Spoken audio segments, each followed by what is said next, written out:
Love is everywhere, except in economics. Love isn't soft, it's not sentimental, love is radical. In an economy built on fear, scarcity and self-interest, to live with love is an outrageous act.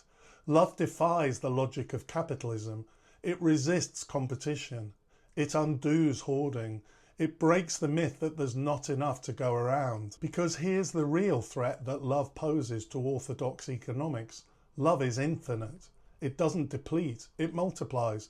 The more you give, the more there is. This challenges one of the most fundamental assumptions in economics, that life is a zero-sum game, that everything is scarce so we must compete for it.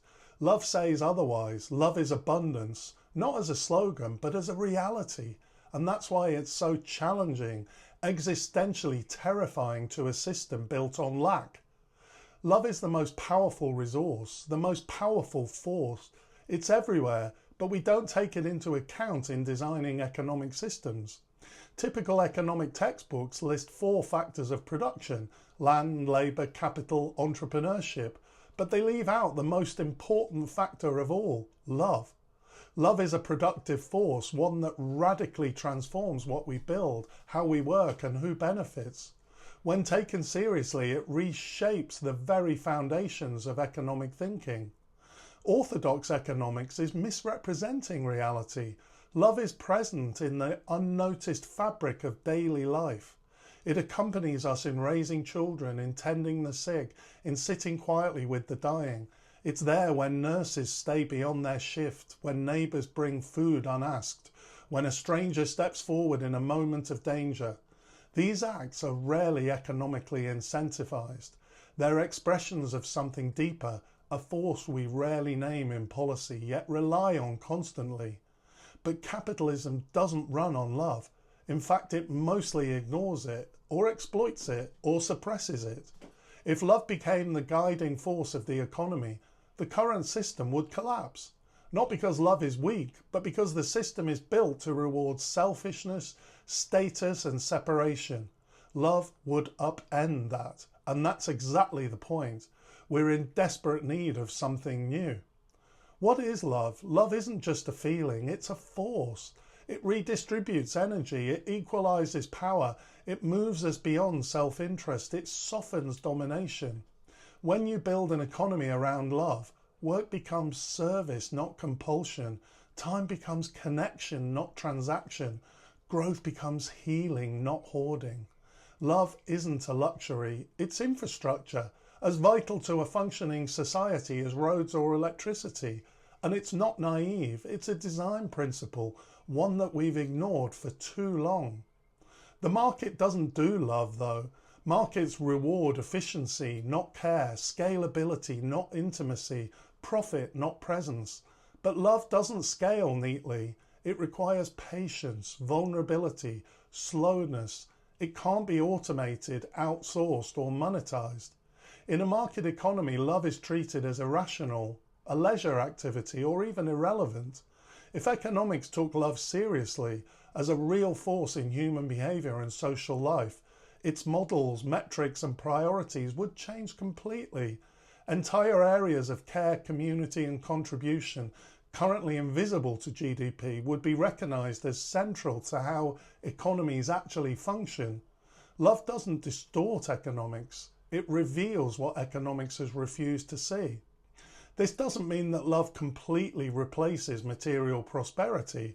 It may be the path to a healthier kind of it. We often assume that a love-based economy would be softer, less productive, but that's a misunderstanding of love's power. Love is not anti-material, it's anti-exploitation. When people act from love, they collaborate more, they innovate more meaningfully, they care for resources, including time, energy and the planet, with greater wisdom.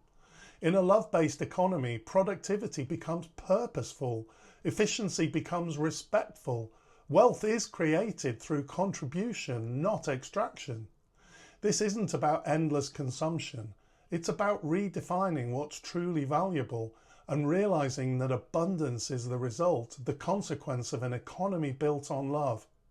Love could be the most underused economic engine that we have, not in the old capital sense, but in a way that expands both meaning and material security.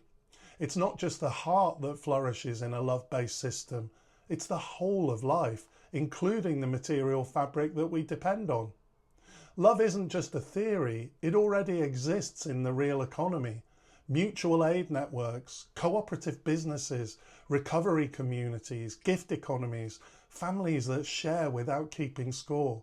These aren't fringe alternatives, they're glimpses of the real economy, the one that works, the one held together not by contracts, but by care, by community, by connection.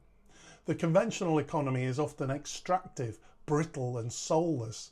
The loving economy already exists, we just don't value it in the system's language. If economics took love seriously, it wouldn't just shift its numbers, it would shift its purpose. The goal would no longer be growth for its own sake, but the full flowering of human potential. Love would reveal an economy designed for joy, for meaning, for connection, an economy where people don't just survive, they become who they're truly meant to be. This wouldn't be a minor reform, it would be a transformation of values, systems and civilization itself. Imagine an economy designed to express love, schools that nurture wonder, healthcare that heals holistically, workplaces rooted in trust and the excitement of creativity, technology guided by ethics, public spaces that foster connection. This is possible. We know how to do it, but we don't fund it because we don't name it and we don't prioritise it, and the current system dismisses it. It's time to change the language and the architecture. What does the system do to get in the way of love as a force? It doesn't just ignore love, it actively suppresses it. The economy produces time poverty that leaves no space for presence. It produces precariousness that pits us against each other. It creates isolation that breaks social trust. It makes bureaucracy that dehumanises care. And it produces shame and scarcity that block vulnerability. In this system, love becomes a luxury, not a foundation. But love is not a luxury, it's a human need and it's an economic force. This is not sentimentalism, it's revolutionary economics.